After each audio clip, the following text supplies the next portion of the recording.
qilmayman, oldimdan chiqib qolaveradi. Videoni oxirigacha ko'rib xulosalaringizni bildiring-da. Bir inson keldi, bo'lar bo'lmas mavzularni gapiravermasdan ishsizlik, barayot, pul, mana odamlar qiynalib yashab, shularni olib chiqsangiz bo'lmaydimi degdi. Men uni maksimum tinch eshitishga harakat qildim, lekin o'tkizdimda so'radim.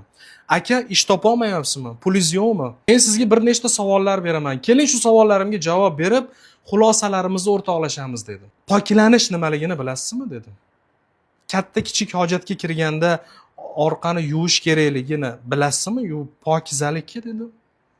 Bu menga toza qilmaydimi deydi.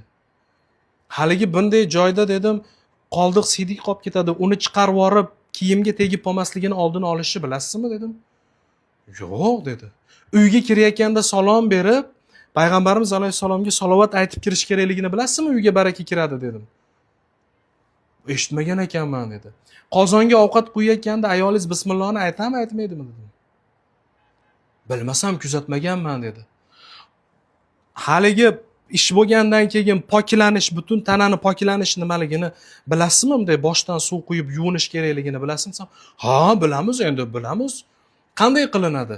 Tushuntirib bera olmadi. Qo'pol qilib aytganda, azizlarim, g'usl nimaligini bilmayapti haligi odam. Yeyotgan ovqatingizdan oldin qo'l yuvasiz, ha. Undan keyin qo'l yuvasizmi, yuvmaysizmi? Yo'q, undan keyin qo'l yuvishda nima keragi bor? Arzu chiqarib ichga to'l. Mana asl barakasizligingizni, ishsizligingizni, pulsizligingizni sabablari dedim. Inson zotiga Alloh taolo aytgan, rizqi nasibingiz meni zimmamda. Sizlar men aytgan yo'lni bosib o'tinglar.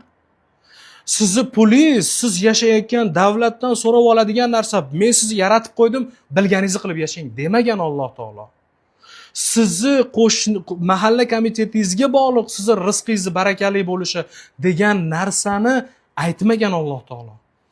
Aytaylik, farzand ham rizq, olayotgan ilm ham rizq, yemoq ichmoq ham rizq.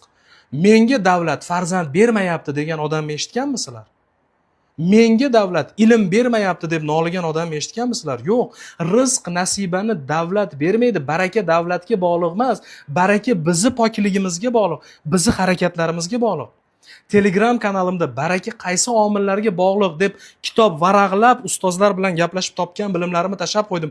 Katta pullarga ochilish desa 15 millionlab to'lab o'qib, tirnog'ini qalin qilib qo'ygan haligi tirnog'ini tagiga suv tegmagan odamlardan bo'lib dars olib o'tiribsizlar.